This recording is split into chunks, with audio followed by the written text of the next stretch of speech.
Hi, Tom. Welcome to the Buy, Grow, Sell podcast. Simon, it's so pleasure to meet you and to kind of just kick off an easy discussion with you. You seem like an easy guy. Oh, well, thank you very much. And I appreciate you dialing all the way in from San Diego. So it's obviously getting into your evening now. So appreciate you making the time out of ours too. Yeah, my pleasure. Cool. Tom, I'm really interested. Obviously, the podcast is Buy, Grow, Sell. So we like to pick on these various different topics and, ultimately help business owners on their journey by sharing stories like yours. You've got quite an interesting background. You've seem to have done a lot of stuff in corporate. You've been involved in a lot of M&A, but rather than I guess me kind of blurbing it out here, I mean, maybe you could give us a little bit of your background and kind of just tell us a bit about your journey so far.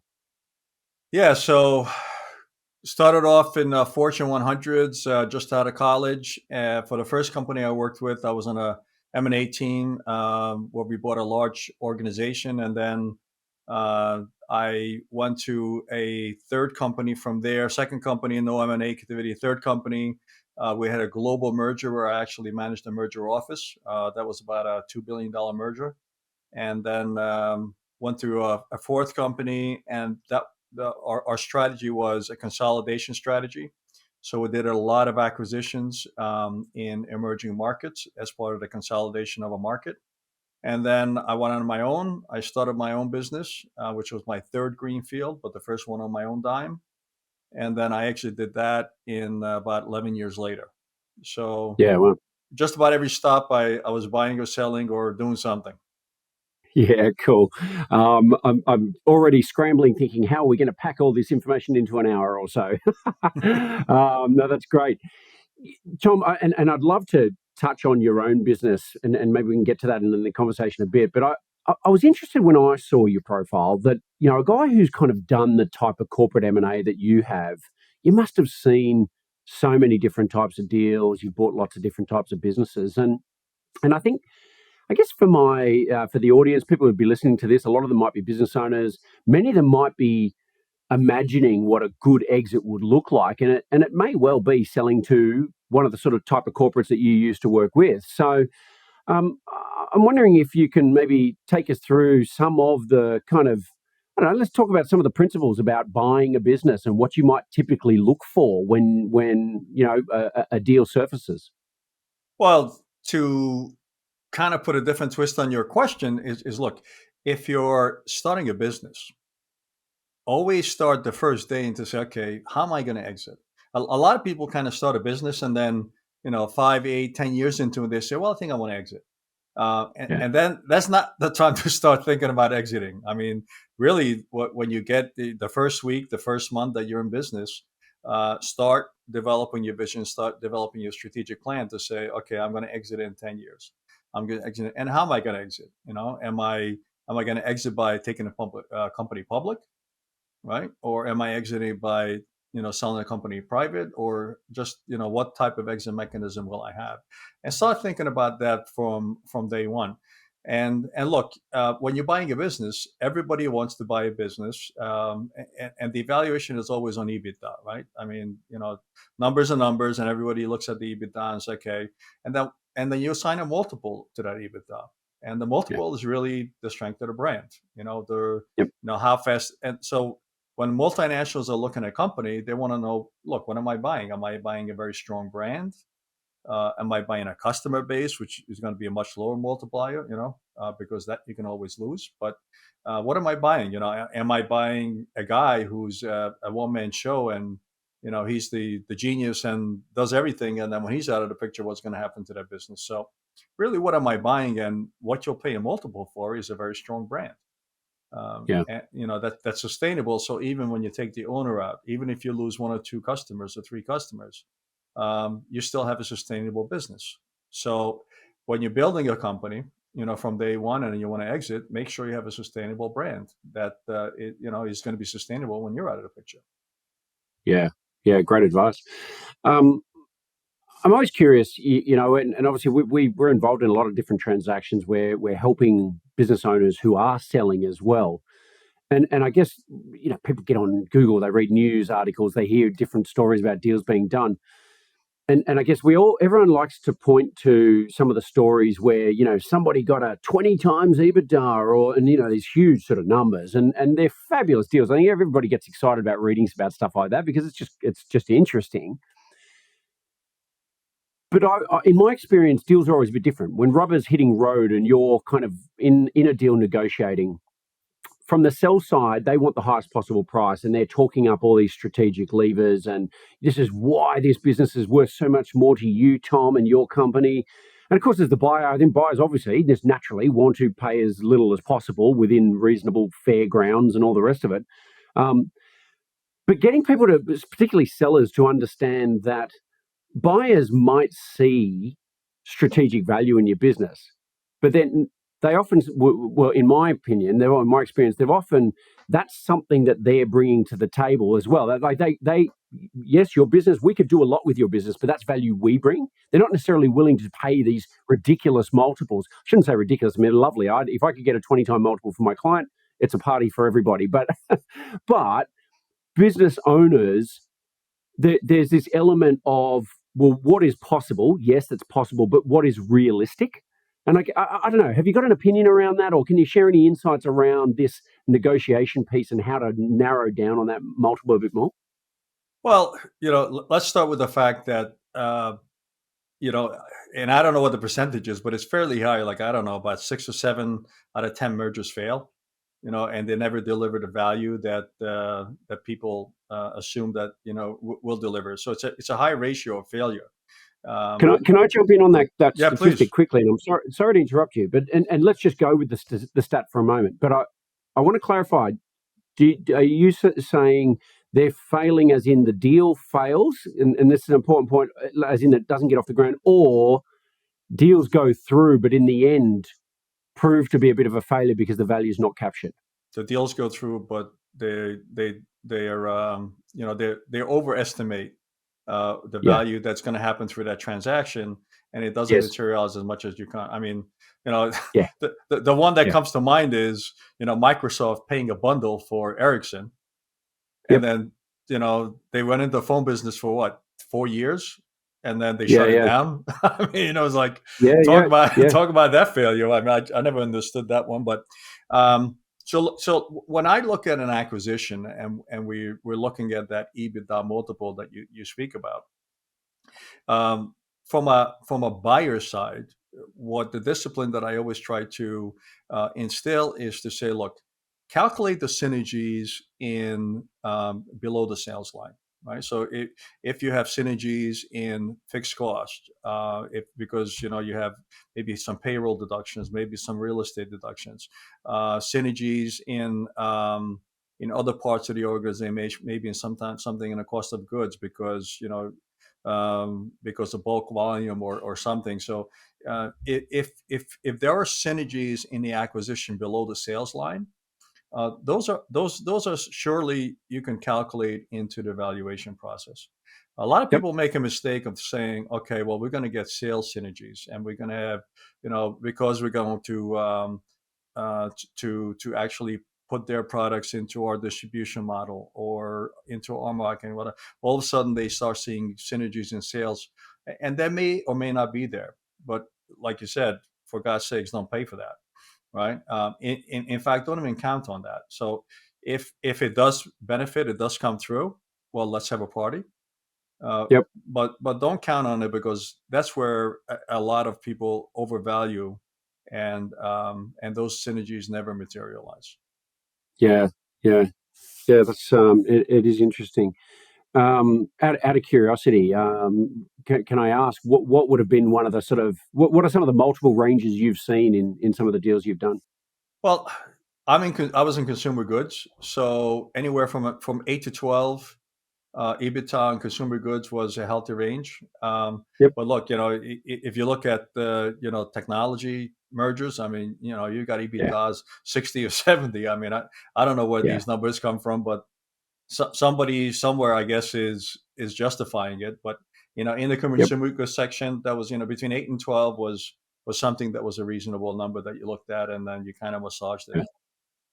And to be fair here too, Tom, like because obviously size matters in these deals and helps with multiples. typically speaking, I mean, maybe if you can give me a turnover, an EBIT number or something like that, but broadly sort of speaking, what were the size of the companies that you were doing acquisitions of? Well, the ones that come to mind are we're doing a consolidation strategy in emerging markets, and 12 million was probably the smallest. Yep. Average Is was that maybe turnover or 30. EBITDA? That was sales. That was turnover, right? Cool. Okay. And then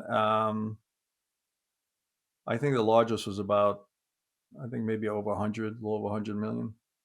Yep. And Good. then the merger office of the when I ran the merger office of the two larger organization, was basically about, one was a little over 1 billion and one was about 800 million when we put Yeah. the two together. So, Yes. Yeah. and it was Um, turnovers. yeah. Cool. Well, one of the questions I think a lot of business owners listening to this right now would say is, you're paying 8 to 12 times profit, right? How does a buyer get a return on that? Like, I mean, in theory, it takes 8 to 12 years to get your money back. So clearly, they're not just relying on business as usual. Um, have you got any thoughts around that, or anything you can share? Well, look, again, it's you're looking at the synergies and cost savings, so that's part of the equation, Yep. and it boils down to what they call goodwill. I mean, that's how you put a number on your balance sheet, which is called goodwill, which is your strength of your brand. And Yeah. Yeah.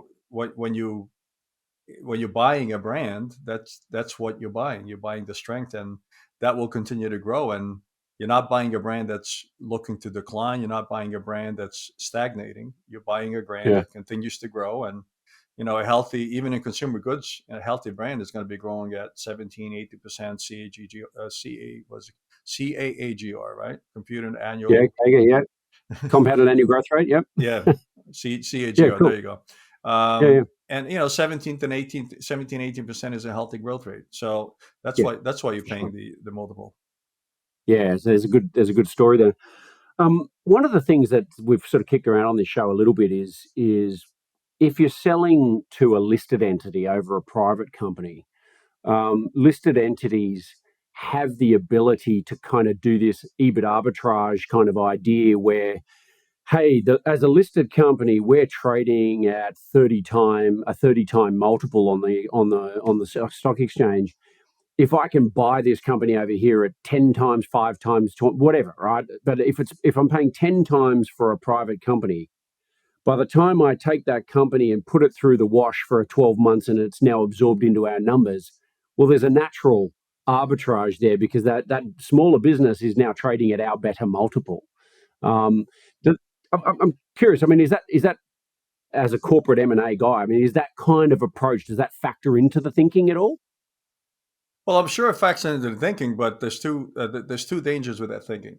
So first of all, when you're buying that acquisition, it had better fit your what do we call brand equities on your strategy, because otherwise it's not going to roll up for that multiple if it's a non-strategic acquisition.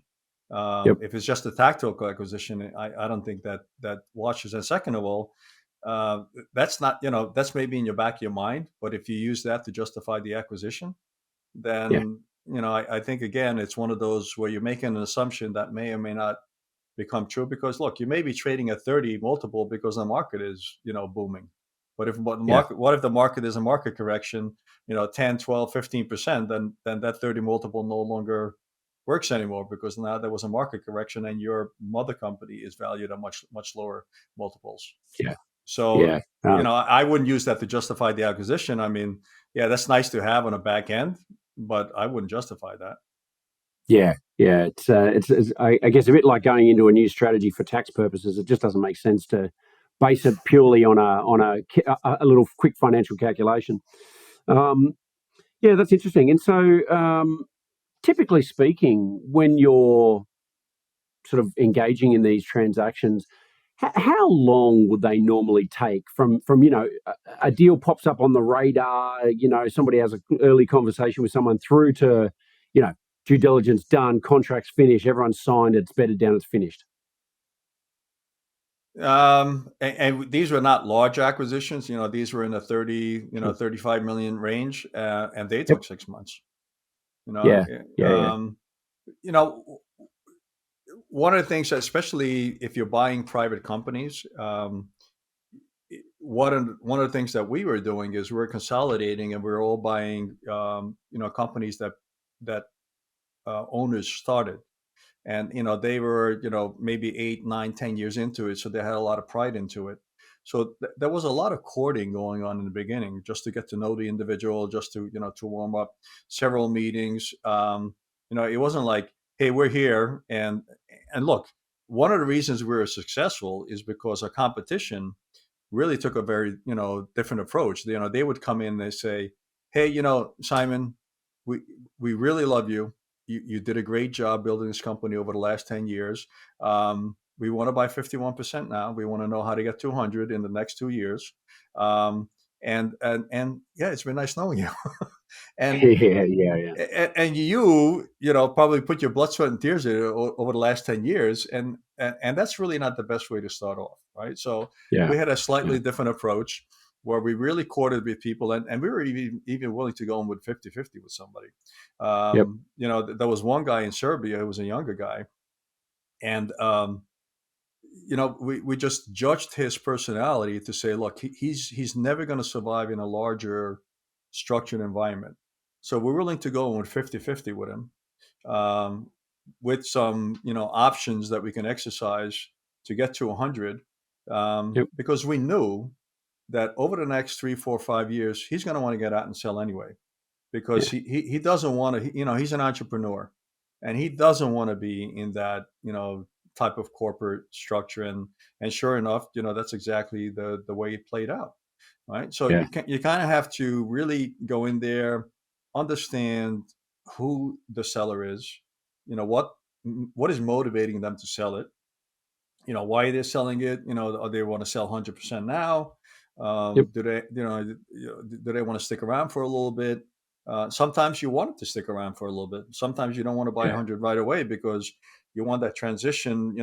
Maybe you want to ride that wave where he built an exponential growth curve, so he's doing something right. So maybe part of it is him himself, maybe it's his contacts. So that will take some time, where you can't just force him out, because you have to really nourish those contracts, harvest those contracts, and to eventually take it over. So you really have to have a strategy to say, okay, what am I going to do going into this acquisition, and how do I transition it onto my portfolio, and where do we cut the strings? yeah, yeah. That's cool. And a good sort of segue, I guess. Talking about transitioning. You mentioned earlier in the discussion about the failure rate, right? Like you might get a deal done and signed, but that doesn't necessarily mean the deal's a success, because that integration and transition period is just so critical for capturing value. So, uh, do you have any sort of thoughts, feedback around like what makes a good transition? Like what's involved in all that sort of part of the process? Well, keep it simple. Yeah, Right. So, I use the example where we did the two very large global companies where we merged, and one of the things we said was we had this project. It was called One Invoice. So what did that mean? Well, what it meant was we have two companies and we have the same customers, right? We, whether it may be Walmart, maybe Carrefour, all the large retailers, they were our customers. And we used to sell them as two different companies. Now we're going to sell it to them as one companies, right? So obviously, from the customer's perspective, when they realize this, they're going to want the bigger discount. So if company A gives them 20% off on a trade, deal, and company B only gives them 17.5% on a trade deal, well, they want 20% for the new company. If one yeah, company gives him 45% days terms, and the other company only gives him 30-day terms, well, guess what? They want the 45-day terms, right? yeah, And they want to say, they want to see the same SKUs, that, because they don't want to turn their systems upside down. So they want to see the same SKU numbers on one invoice, to them, instead of having multiple invoices, different SKU numbers, etc. So yep, that's why we called it a one invoice, and that was probably about a 2-month project, and that's the window we gave ourselves. That in the yep, next 60 days, both companies have to be invoicing and shipping to the same customers the two different yeah, products, right? Because they don't want to yeah, deal. and let's not them take advantage of us where they cherry pick the best terms. But let's iron that out. Maybe part of negotiation with the customer or whatever. But we have to come with the same terms for the both companies, but hopefully they're favorable to us. And we have about 60 days to do that. Right. Yep. Same thing was one factory. Right. So we had multiple companies in a maybe in Mexico we had two companies. In the UK, we had two companies. So then you look at all the geographies and say, okay, well, how do I merge those two companies into one? Do I really need two factories? Do I shut one down? Certainly don't need two general managers in that country. Certainly, I don't need two CFOs. So, okay, where do I, cut some of the heads, and how do I reallocate some people? How do I, downsize on some people because there's no room for them. So and that couldn't take long. So we gave ourselves about 90 days for that, right? So just really simple thoughts. Don't overcomplicate it. Yep. Just look at your businesses. Okay, well, if I was one business and I'm two businesses, or if you're absorbing, if you're buying a business, you're absorbing it. Again, Yeah. what is it going to take to absorb that business? Who's going to be the general manager of the business? Who's going to be the leadership team of their business? Is it part of the local team? Am I sending all new people in there? Right. Let's look at their terms. Let's look at their best practices, and you kind of have to do that and have to kind of look at it quick, but just give us some simple terms so people can understand, um, people can rally behind, and then they'll do their job right. Yep. Interesting. Um, so I'm curious, the number of transactions you've done. I mean, if you're looking to buy companies, if this is a strategy, like, if you had to pick on one thing when you're looking at businesses and you're going through this whole process, what would be the one thing that is the biggest predeterminant of whether or not the deal will be a success or not? Well, again, is it a strategic fit, right? In the 70s, I worked for a company called, one of my first jobs out of college was Colgate Palmolive. And in the 70s, they were the darling of Wall Street because they bought a lot of stuff, right? But they bought this is a personal care products company that bought a rice company, that bought a crystal company, that bought a sporting goods company. I mean, they bought all these companies, and in the middle 80s, we kind of woke up and said, "What the hell do we do with all these companies? I mean, they're not strategic, so we shut them all." Yep. Freed up some cash, and then we continue to buy. But then, the first big acquisition for Colgate at that time was Menon. Menon was a Yeah. body care company, a deodorant company, and that was a great strategic fit. So when you're looking at acquisitions, make sure it's a good strategic fit for you. Understand what your brand equities are, understand, what your brand strengths are, and if it complements it, absolutely start looking at companies that are potential acquisition candidates that fit that category strategy or brand strategy. Yeah. Don't just go on a shopping spree because you want to go shopping, right? And money's cheap. Yeah. Yeah. Yeah. Can you talk to me a little bit about culture and where that fits into the mix? Well, culture is it's extremely important, but that's not part of the pre-acquisition. That's the post-acquisition, right? So that's one of those things that you have to very pay attention to because funny story. The company I was telling you about that we um, did what they call the consolidation strategy. So this was a coffee company, and in emerging countries, the coffee roasters were very very all over the place. So that's why it allowed for consolidation. In America, I mean, you had Kraft, you had Sara Lee, and you had P&G. So it was already consolidated. In Europe, you had Chibo, you had Dow Egbers, which was Sara Lee. So that was also, and Kraft, that was also consolidated. But if you looked at the Brazil, if you looked at Argentina, all of Latin America, if you looked at Central and Eastern Europe, there was tons and tons of small roasters that you can gobble up. So this particular company grew through a lot of acquisitions over many years, and during that stop, they made one large acquisition. So they had two companies, which really the lion's share of the company, and then many small ones. So but the two companies kind of retained their culture. So here they are 7 years after that merger, and they're still living into. And I'm in a boardroom with these folks, and we're discussing, the culture aspect of it. And one guy stands up and he says, "Why can't we have cultures? What's wrong with having two cultures?" And I was just like, "I've never heard of this. Yeah, how could yeah, how could you have two cultures? Like being a schizophrenic person. Like, one day you're one thing, one day another." So look, yeah, yeah. culture is based on your shared values, Yep, and you can only have one set, and you're going to have one culture. And post yeah, acquisition, that's something that's going to happen. You're going to have a company that's going to be domineering, and then the other culture, if it's different in another company, it's just going to go by the wayside, which means some people will leave, some people will have to be fired because they don't buy into the culture, yeah, right? yeah. But it's just the Is it nature of not easier things. though to?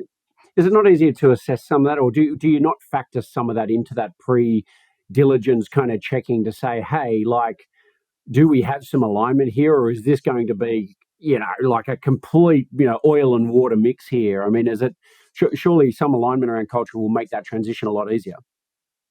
Yeah, it will. I'm not sure if you're going to put that much thought into it to say, look, I'm not going to buy the company because the cultures, are like oil and vinegar.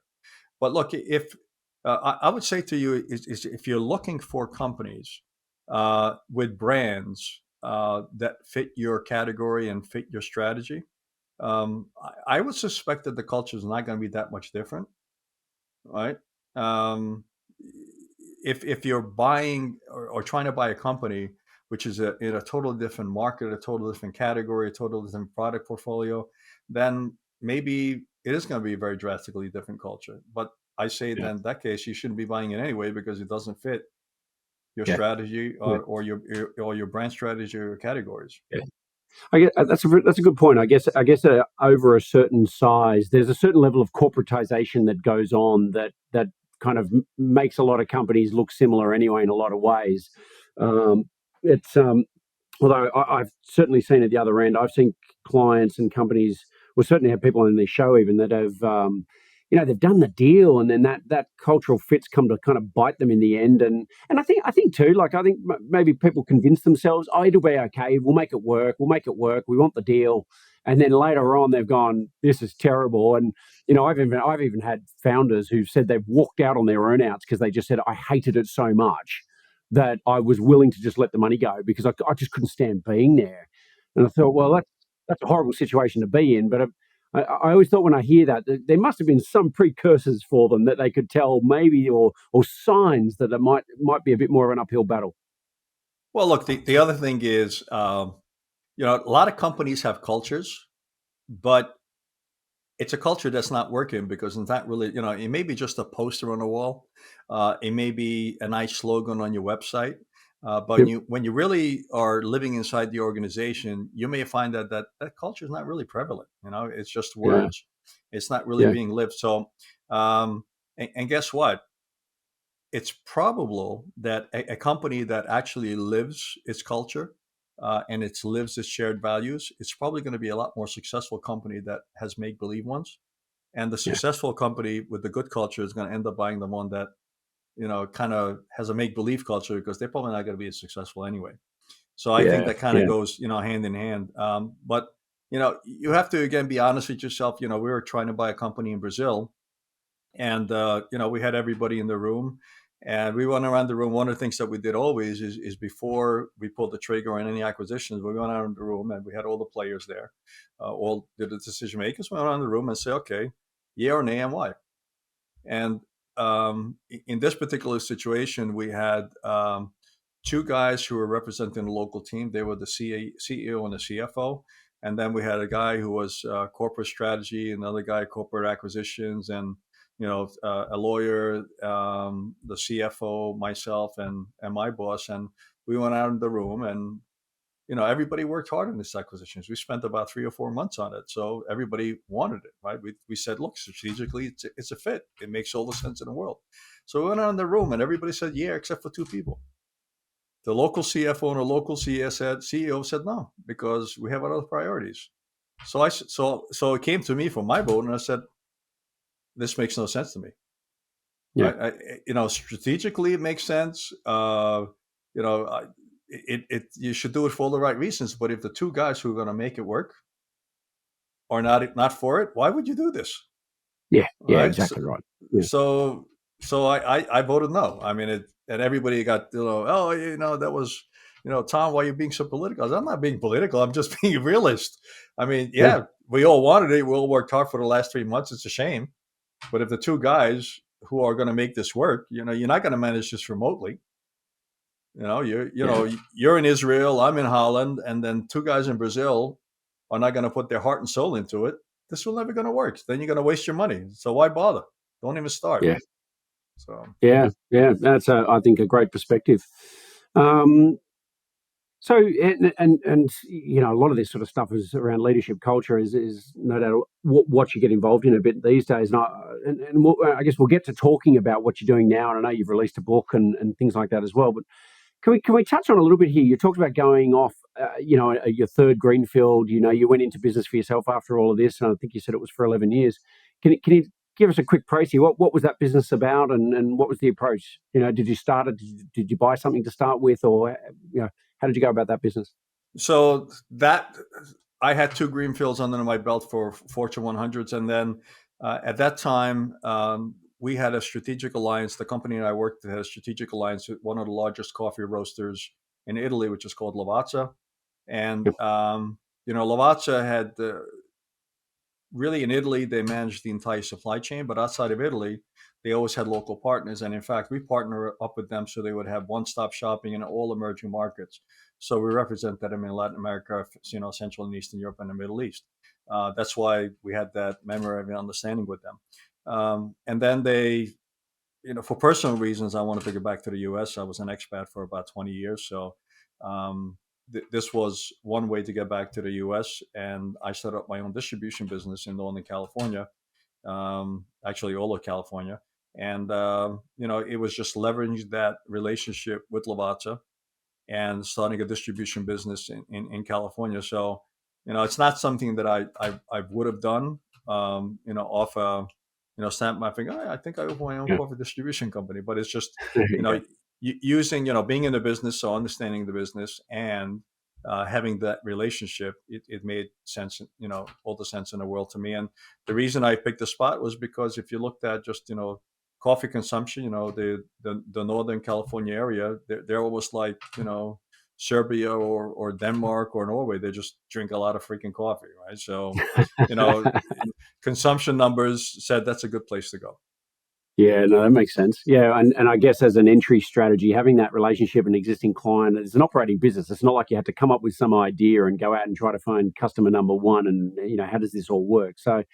Um, so you hung on to that for 11 years and then you exited. So can am I presuming correct in saying that did you sell the company or what happened at Yeah, the back yeah, end? sold it. I was a little greedy in hindsight. I probably could have done much better if I did it 3 years before. I hung on to it about 3 years too long.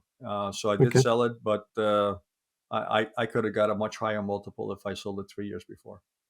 Why is that? What happened in the 3 years? Just market dynamics, you know. Um, we had a very good at that time. America's Cup was in the Bay Area. A lot of excitement. We were actually one of the of sponsors for Team USA, which was Oracle, and so that came with a lot of publicity, a lot of volume. That would have been a great time to get out. Did you have any buyers snooping around at the time, or was it just in hindsight just a good time in general? No, in hindsight, it was a good time. I just wasn't thinking Yeah, about selling at that time. yeah, yeah, I didn't taste my own medicine. yeah. Too close to it, right? Too close to it. It's hard sometimes. Yeah. It's yeah. Out of interest, can you share what without telling us the actual number, but can you share what multiple you got for your business? Well, look, it wasn't Lavazza was the brand they were distributing, so you're going to get Yep, a lower multiple because you're not selling a brand, you're really selling a distribution business. So you're going to gotcha. get probably about a 4 or 5 EBITDA multiple. Yeah, yeah, yeah. That makes sense. That makes sense. Yeah, cool. And how did it feel sitting on the opposite side of the table? Was it different, or was it just kind of, oh yeah, look, it's the same fence. I'm just looking at the other side. Well, when you're selling the business, you're trying to highlight and you're trying to glorify some of your accomplishments and some of your numbers. So Yeah, I'm not saying you're fudging the numbers, because you're not going to fudge them, but you're trying to really highlight and glorify some things. And the buyer's going to say, "Well, that's nice, Tom, but I'm not going to pay for that." Right? So yeah, it's really, you're trying to market the business and trying to put your best foot forward, so somebody who hires you, pays you a higher multiple. So it's part of your marketing mix to actually, as you're marketing your company.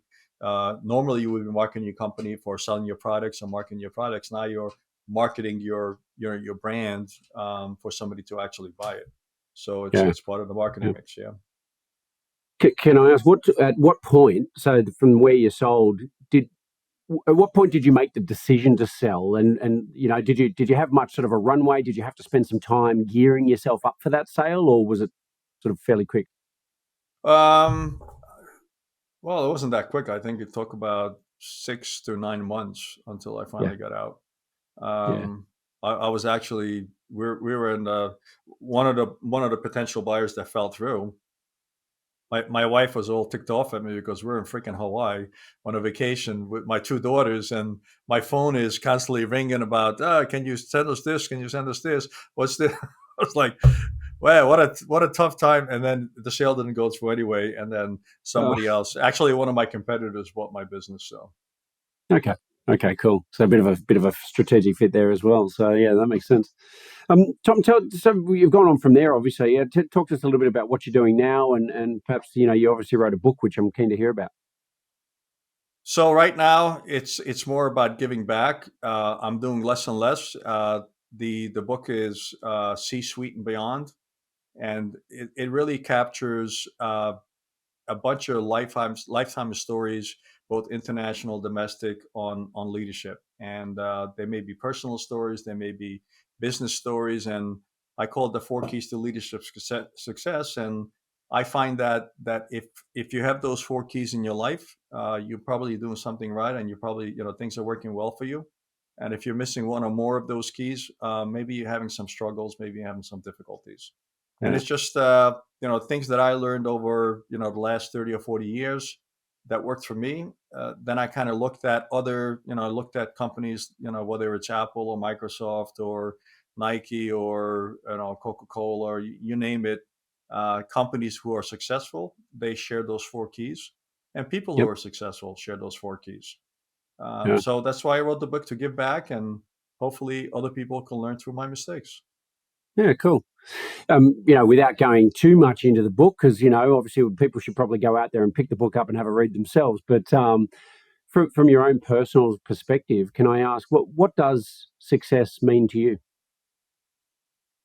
That's a damn good question, because a lot of people, you ask the question, what does success mean to you? They don't know what success means to them, right? I would say that each individual can live a successful life if they can answer these three questions. And I'll answer the three questions for myself. So the first question is, you have to understand who you are, right? And a lot of people don't understand who they are. My definition of who I am, I'm a servant leader. That's who I am. That's, I get up in the morning and I serve others. I'm a servant leader, and I found that actually when I was a CEO, that really worked well for me. It wasn't about me. It was about something much better than me. It was about really serving my customers, serving my employees, serving my organization. So I'm a servant leader. The second question is, what are you passionate about? Right. So I'm passionate about making products better, making people better, making companies better. Some people call it adding value to others. But I don't like to say it too much, because that's kind of getting wishy-washy. Adding value. Oh, I want to add value. And the third question is, what are you good at? And I'm pretty good at mentoring, and I'm pretty good at leading. Right. So if you have clarity in those three questions, um, you get to start um, living your calling. Right. So some people have jobs, other people have careers, and then finally, the really few of us that are fortunate get to live our calling. And I think if you answer those three questions, you kind of get to define and say, okay, what is my calling? Yeah. right? And then you can live it. And look, it may not be financial success. Um, well, it could be financial success because if you get, if you have the clarity in those three questions, and you find a market to pay for that, then you'll be very successful financially as well. But Yeah. if even if you don't become a billionaire, at least you're living your life and you're living your calling. And to me, that's successful right there. Yeah, that's magic. And it's funny. I've dealt with thousands of business owners in my years, and I find money is always a motivator, always, but only to a point. I find most people don't need nor care about being a billionaire. Once people get enough money to kind of live the type of life they want, money drops down on the list of priorities. And I think what you're saying there about purpose and having that focus and doing stuff you love and having some kind of an impact on people is it tends to become a bigger driver once our basic needs are met and we're living reasonably comfortably. So Well, and yeah, I also say that, look, money is your measure, right? If you look at a company, and you look at, what is a company money? Well, the company money is your P&L and your balance sheet. And your P&L and your balance sheet is not your plan. That's not your target. That's your measure of how yeah, well you're working. If you have a healthy P&L, then you're running a good business, and then you have a healthy balance sheet, then you manage your cash properly, right? So that's just a measure of what you're doing and how well you're doing it. It's not your goal. It's not your motivator. Same. So I mean, same thing in life. If you say, look, I want to make $1 million, you probably fail. If you say, look, I've got this great idea that's going to deliver, clean water to communities in Africa that don't have clean water, and you come up with a gadget which somebody has, right? You probably become a millionaire because you can sell that yeah. stuff, and you're living your calling. And you're solving a real problem as opposed to just some kind of vanity metric. So, Tom, thank you. Really enjoyed chatting with you. Are you happy for people to reach out and connect with you? Absolutely. Um, I'm happy to invest 10, 15 minutes of my time to talk to anybody on Zoom or on the phone, and maybe I can help that person, maybe I can't, I don't know, but I'll invest 10 or 15 minutes of my time. Great. Well, for those listening, you can certainly find Thomas Kereszti. I'm pronouncing that correctly, but it's Kereszti. We will put links in the show notes here, so you can find Tom on LinkedIn. There'll be a bunch of other links there to websites, and of course where you can find Tom's book, C-Suite and Beyond: The Four Keys of Leadership Success. So that'll all be there. Tom, thanks again. I appreciate you giving us the time. You've been very gracious, and really enjoyed chatting to you today. Thank you as well.